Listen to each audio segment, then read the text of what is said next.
This week, I am joined by multiple Johns, including John Strand, who will be here hosting with me. Also, for our interview section, John Bradshaw. He's the Senior Director and Solutions Engineer at Acalvio Technologies. We're going to talk about the 5 tenets of enterprise deception. Then in the enterprise news, I'm going to cover a briefing. It's like hot off the press. I just did a briefing with XM Cyber. We'll talk about that in the attack simulation market, how that kind of segues into an article about getting the most out of pen testing and an announcement from NOPSEC. And in other news, Minerva Labs strikes a deal with VMware to integrate into their products. Security Scorecard announces a partnership and some acquisition and funding updates from Venafi, White Fox, and Pindrop. Stay tuned for all that and more on this episode of Enterprise Security Weekly. This is Security Weekly, for security professionals, by security professionals. Broadcasting live from G-Unit Studios in Rhode Island, it's the show where we talk security vendors and aren't afraid to name names. It's Enterprise Security Weekly.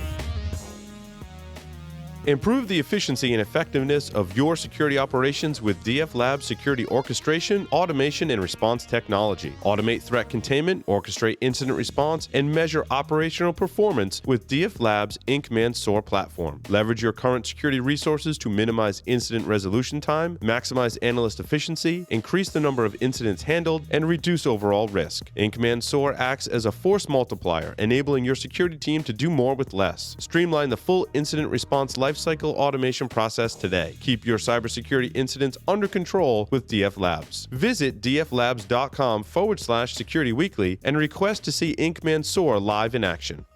Stop attackers from domain credential theft and lateral movement with a 99% success rate by using artificial intelligence to control the attacker's perception of the environment. Javelin Networks is the world's first endpoint intrusion containment platform to protect domain networks. Javelin detects targeted attacks and breaches by obfuscating Active Directory, domain controllers, domain identities, domain credentials, and all domain resources. It only takes one compromised machine to jeopardize the entire organization. Don't be a victim. Visit javelin-networks.com and request a demo of AD Protect today.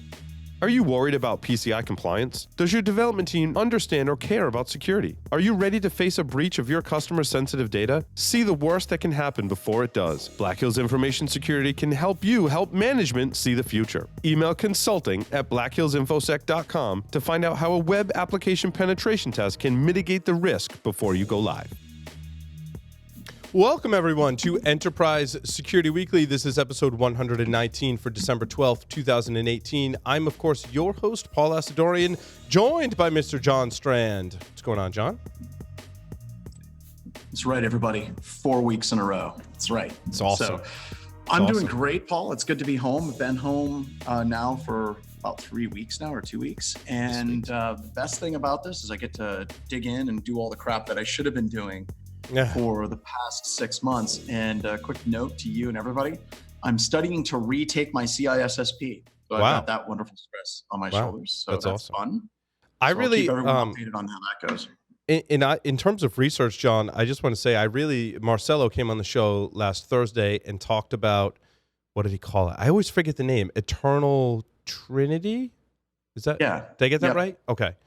Yep. Dude, that's awesome. I'm still trying to silent Trinity. Silent Trinity. Yes. I'm still trying to understand how all that works, as I haven't done anything in that particular space, and the blending of different technologies to accomplish that particular tactic and backdoor essentially is really amazing, dude. I mean, Marcelo was talking about .NET and .NET assembly and Python and PowerShell and C#, like all in the same segment. I'm like, dude, I need to dig into this more. So last Thursday, it's been great. Having him join the team was huge. If you remember, he was on talking about his stuff like a year ago. And I remember after the show, I talked to you and I'm like, I'm going to hire them. Yep. And he's just been fantastic. It's awesome. Awesome stuff. Quick announcement. Make sure you check out InfoSec World 2019, April 1st through the 3rd at Disney's Contemporary Resort. We will be there as Security Weekly. We will, of course, have our Hack Naked t-shirts and all kinds of fun stuff. We'll be doing some hacker trivia. I'm giving a presentation. It's going to be a lot of fun. Come hang out with us. We have a discount code for Security Weekly listeners, OS19-SEC Week. Get you 15% off the main conference or World Pass. Strongly recommend that conference to our listeners. I'd like to now. Question on that Go ahead, John. A quick question around that conference. Is their call for papers still open? Depends on who you talk to. Officially, it is closed. However, in full disclosure, I am on the advisory board for InfoSec World for the second year in a row.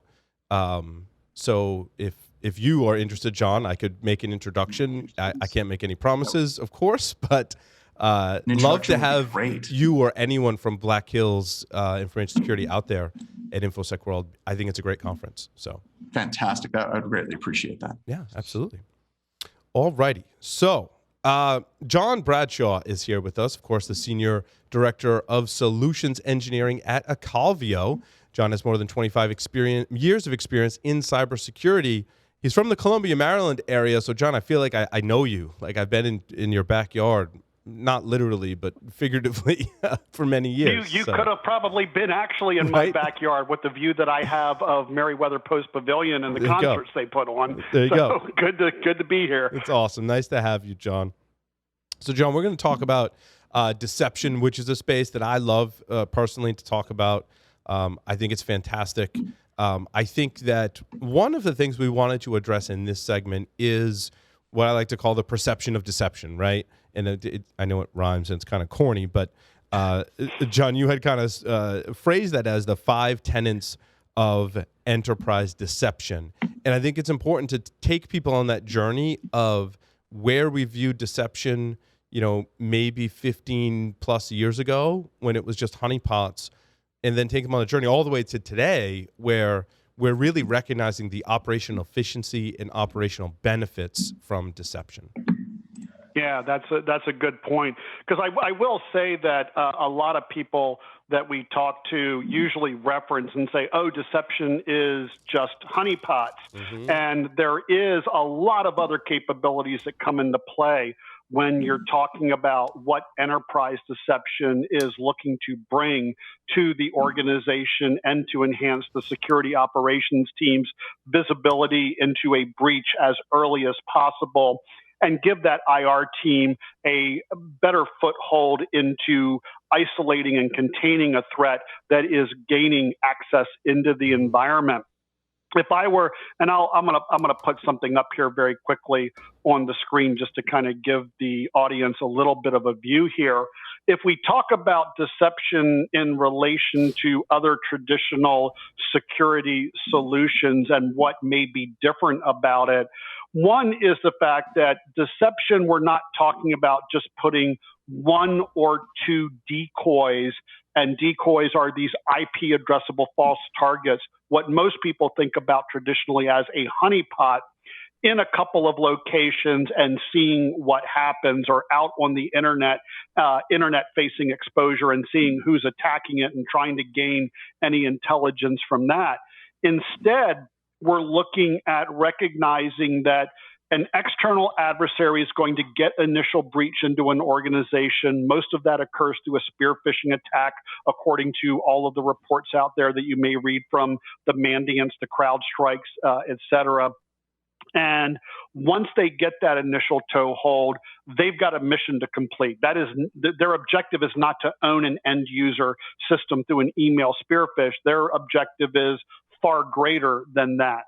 So deception has to present this false environment everywhere in an enterprise organization. Well, now, hang on, John. I want to stop you right there because you said false environment, but I think where we started with a honey pot, or as I think you were describing, it's more like a honey token, right? Those are very different from having an entire system and environment, right? And I think we need to, have that progression, right? Where I could create some deceptive tokens or put a system on the network that is a honey pot, right? That's very different from the deception today that lets you create environments, or better yet, integrate into your environment these kind of deceptive systems. That's correct, because we're not talking about just like one Windows server or one Linux server that's a honeypot. We're talking about all these different VLANs that serve different purposes. You've got ones that are administrative, ones that are security operations, ones that have executives on it, ones that are handling VoIP communications. And every one of them looks different and unique in an organization.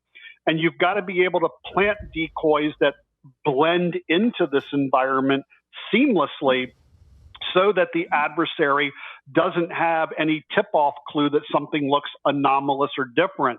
So that's where we, come up with this concept of total visibility. I don't know where the initial breach vector is going to be today, so I have to be able to be prepared for every potential external and insider threat that may occur. Well, and now, I also like to say, whenever I'm teaching the class in cyber deception at Black Hat and we do webcasts on the topic, you always have these people that come out and they say, well, an attacker will be able to see that this token is a honeypot, or this account is a honey account, or this file is a honey doc, or this server is a honey server. And my response to that is it doesn't matter. Mm. And the reason why it doesn't matter is because in order for the adversary to actually know, they have to interact. And by the time that they've interacted, yep. they've already tripped it. It's kind of like saying, well, yeah, I can totally tell that that's a landmine. Well, you have to step on the damn thing first. And at that point, it doesn't really matter if you've identified it properly or not. Yep.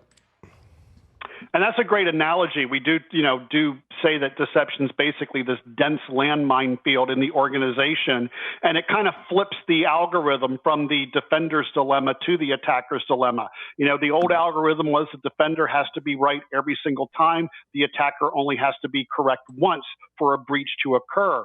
With deception deployed in the environment, now you've got where the adversary has to be right every time. Yep. Otherwise, to John's point, they trip on this landmine, and you now have an indication that you are breached, and here's where it's coming from.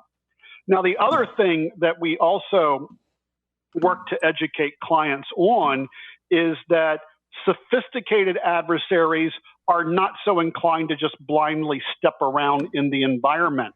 They do reconnaissance. So when they get that initial toehold through a spear phishing attack, they're not just going to scan the environment or do something that's noisy that most things can pick up on.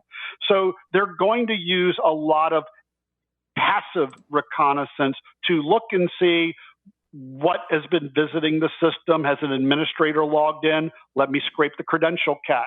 So other things that we do besides just putting decoys out in the environment, these IP addressable targets, is a concept called breadcrumbs, or fake data that you put on your legitimate systems. So when that adversary is doing this reconnaissance to figure out where they want to go to next, they're getting false data in with everything they're doing, and the object is to put them right on top of that landmine that John was alluding to. Well, and there's also other things that you can do that are so incredibly effective, like simply creating honey accounts in your domain users group. It doesn't have to be, you don't have to call it honeycomb accounts, don't do that. But give it a name that's enticing, or not at all. Because most of the time, whenever an attacker does password spraying for trying to do lateral movement, they're going to dump all of the users off the domain with net user space /domain. Then they're going to try to do a password spray. And as soon as they interact with that account, bang, you've caught them. And I would say over the past 4 months, we've been caught 2 times, maybe 3, where companies have put this type of honey account in their environment, and we're done at that point. And there are so many different things that attackers will do in an automated fashion. And what's beautiful about cyber deception, if it does nothing but cause the adversary to start greatly slowing down their overall attack approach and methodology, I would take that as a win as well. I agree. Yeah, and John, one thing that comes to mind as you're talking through these topics is the level of interactivity is something that I think I had talked about, because John Strand and I used to present on similar type topics, right? But today you really have to think about how much interactivity, is it a low interaction or a high interaction, and where on that scale does it fall, to speak to John Strand's point about they're going to interact with it and at what level, and everyone says they're going to get caught. But how interactive these assets are that you're deploying is a big deal. It needs planning in your environment, correct? That is correct. And it really depends on what the end customer's desire is as far as how fast they're going to jump on the alert. Yeah. So I got like two ends of a spectrum there that I usually talk about with clients. One's what I call the ping and shoot mode. And to John's point, he's right. As soon as a single packet touches a decoy, nothing legitimate should ever be touching a decoy. So you get that one packet, a SYNAC, a ping, an ARP query, whatever it might be, and you know something is not right in the environment. I have some organizations I talk to, that's enough. They jump on it, they remediate, they contain, and they put things back into operation. But at the extreme other end of the spectrum is this desire to watch and learn what the adversary is doing. What tools did they bring to the party? Are they going after databases? Are they going after web application services? Are they going after file storage containers? And learning all of that about the adversary can help you strengthen your defenses for when the next attack comes. So the more you move to this engagement mode at the other end of the spectrum, the more your deception environment has to be able to engage at a realistic level. You now have to have customizations of content and log-on banners and user naming conventions and host name naming conventions. Everything has to look legitimate so that adversary relaxes the slightest bit and believes they are successfully moving their mission forward. Yeah, and every action that they take, you are learning more about what their goals, objectives, and tools are. I love that bullet point where you're talking about TTPs. I hate threat intelligence feeds. I've talked about that many, many, many times. But the beautiful thing about cyber deception is you're getting a threat intelligence feed of an attacker on your network or attacking your network right now. Not about an attack that happened in another organization a week or a month ago. It's what's happening right now. And that visibility is beautiful. Absolutely. Yeah. So, John, let's talk about the 5 tenets. Yeah. So, when we talk about, evolving from putting a couple of decoy honeypots out in the environment to a full enterprise deception deployment. So we're talking about hundreds or thousands of decoys of varying different types of fake data on legitimate systems. When you design at that scale, there's a lot of things you have to take into account. So if we kind of go around the clock face here, starting with manageability, one of the things that we recognize is this cannot become a full-time job for the security team. They're looking to add security capability and reduce risk without adding more full-time equivalents. So I affectionately call that getting the job done with the fewest mouse clicks possible. So that's where you'll hear terminology around using machine learning and artificial intelligence techniques to automatically learn about the environment, continue to learn about changes occurring in the environment, and automatically change and sculpt the deception framework to look like the environment as it changes over time, because no network stays stagnant.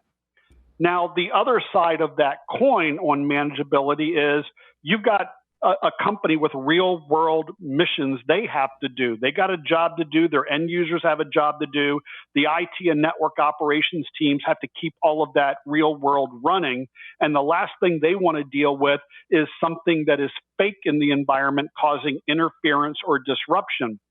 So you got to adhere to what I call the Star Trek Prime Directive of do no harm.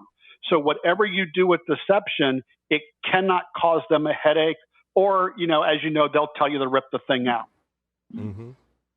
Yeah. Now, and I think the other thing too, John, is if you're putting some false flags or something in your own environment without any type of management solution, there's a lot of things that go wrong. As your environment changes, maybe a new administrator comes on and goes, oh, what's that account in there? I'm just going to remove that from that group. That doesn't need to be there, and that kind of stuff. So you really need some type of system to manage all of this, because what I found is that if you try and do it on your own, using kind of living off the land and implementing deception yourself, there's a lot of pitfalls there.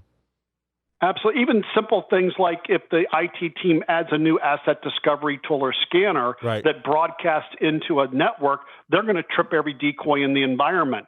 So whitelisting and other ways to keep things muted for the legitimate operations of the environment need to be a part of that solution. Now, moving around the interface, I'll talk about discoverability and undetectability, because this is where we focus on the adversary in this case. And there's two sides, again, of this coin as well. One is, we honestly don't know the sophistication level of the adversary that gets an initial breach into the environment. It could be nation state. It could be somebody that bought something off the dark web and gets lucky. One has a very mission-focused job, and the other one's just trying to see how far they can get into the environment with no real level of sophistication. Regardless of what methodologies they use, as John was saying, he likes the TTPs in this case, we need to have this dense landmine field everywhere that they're potentially going to go, right in their path, so that we increase the likelihood that they're going to trip an alarm. Now, on the other side of that coin is, will it stand up to scrutiny when the adversary starts inspecting the resource object, the decoy that's out there? Does it look relevant to their mission? Does the information look like it's recently being used? It's not stale. It is going to be, is it an administrative level credential or is it a normal user credential? We know the basic operations are initial toehold, establish additional beachheads, get administrative level access, enumerate the Active Directory environment, and go after your target. So those things have to come into play with whatever the adversary is going to do, and we need to make sure that deception is right in their path. Yep. Awesome. The next two areas deal with interoperability, and that's where, I did a few years at a SIM vendor in my earlier days and have worked security operations centers and worked with frontline security operations analysts. And they've got a lot of weight on their shoulders. They're kind of the front line looking at those initial alerts and deciding whether they get escalated or not. And we've seen a lot of anecdotal stories in the past of organizations where the breach was because the wrong call was made early on. So it is not enough for me to say, yes, I can get my alert data into your SIM, into your log management system, into your orchestration platform. But what can you do with this that's different from anything else that you're bringing in? We are a very high fidelity alert in comparison to other security solutions.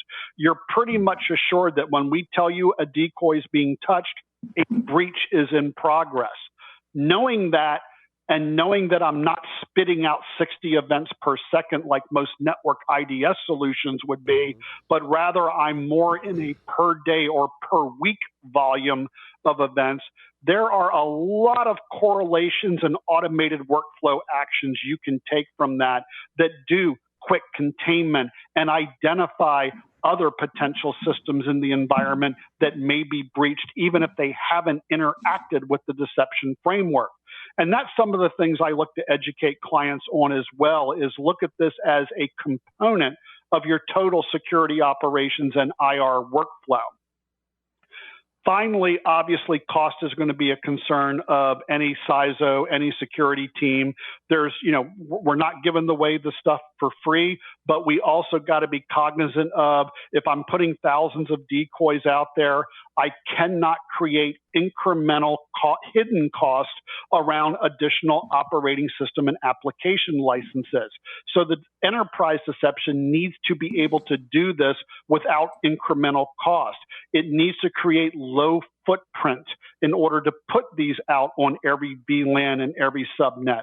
So looking at the architecture designs and ways deception vendors do this should also be a core component of any evaluation that organizations are doing when they are considering deception as part of their security platforms. Yeah, John, I always tell organizations that are looking at deception that it doesn't it doesn't have to be all or nothing. I mean, there's so many different range of options for cyber deception components. It can become ultimately overwhelming, and it doesn't have to be. Start small, grow it over time. And the beautiful thing about cyber deception, whether you're working with open source products or you're working with a commercial product, is we have found traditionally, even just starting in a limited sense, you're going to see success against a pen test firm or an internal security firm. And then we usually see these programs get accelerated very, very quickly after those early successes. I agree.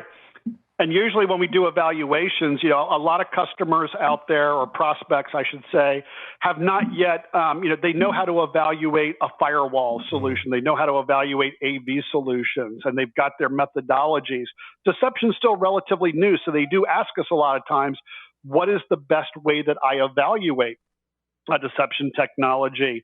And I will, aside from the architectural components and things like that, I think that doing red team exercises, either with their internal team if they have one, or if they're bringing an external team in, and don't tell them that deception has been deployed.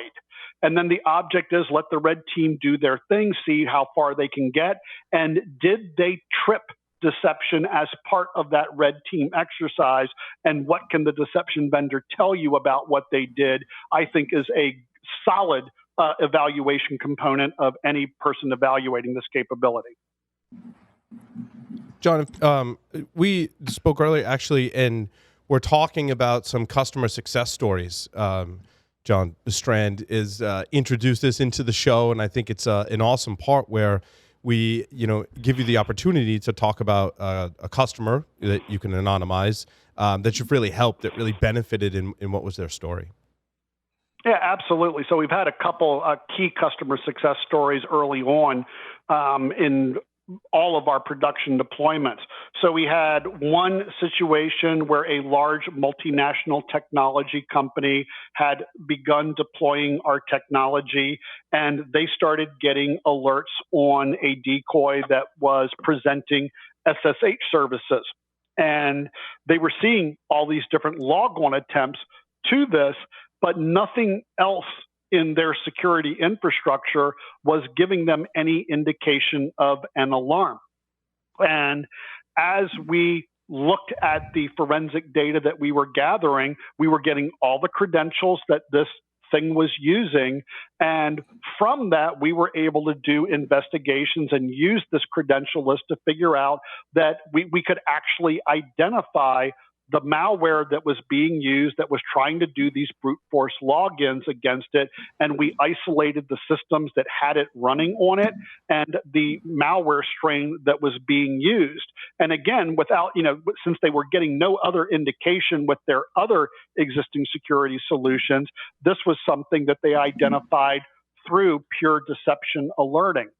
I had another retail type organization that had done initial deployments at their headquarters, and they started picking up these ARP queries into the environment from this system that shouldn't have been doing anything like that. And again, as they start doing the forensic endpoint investigation, they're picking up malicious code that is trying to basically map out the environment in what appears to be an innocuous fashion. So definitely when you look at deception, there are things that it can alert to that your traditional malware defenses and other anomaly-based detections, we know that there's different levels of sophistication with adversaries out there. You simply don't know who's in your environment and how good they are, and they can make things look very normal, but touching a decoy is the one thing that will never be normal. Yeah, I like that. You can tell customers something that they didn't know before that's a security event that requires an action. And that's exactly compelling. I mean, that's what we look for in solutions, right? That's awesome. Yep. That's awesome. So John, thank you for appearing on the show. I do want to say that for Acalvio, they're a sponsor of the show. We're setting up a landing page that you can go to get more information, review the materials that we're collaborating with Acalvio on. That URL is securityweekly.com/Acalvio. You can go there and find more details about their products. get a demo and register for that. In addition to, finding copies of this interview and other materials. So securityweekly.com/Acalvio. Make sure you go check it out. John, thank you so much. You're welcome. Thank you, everyone. And with that, we'll take a short break, come back with the Enterprise Security News. Stay tuned.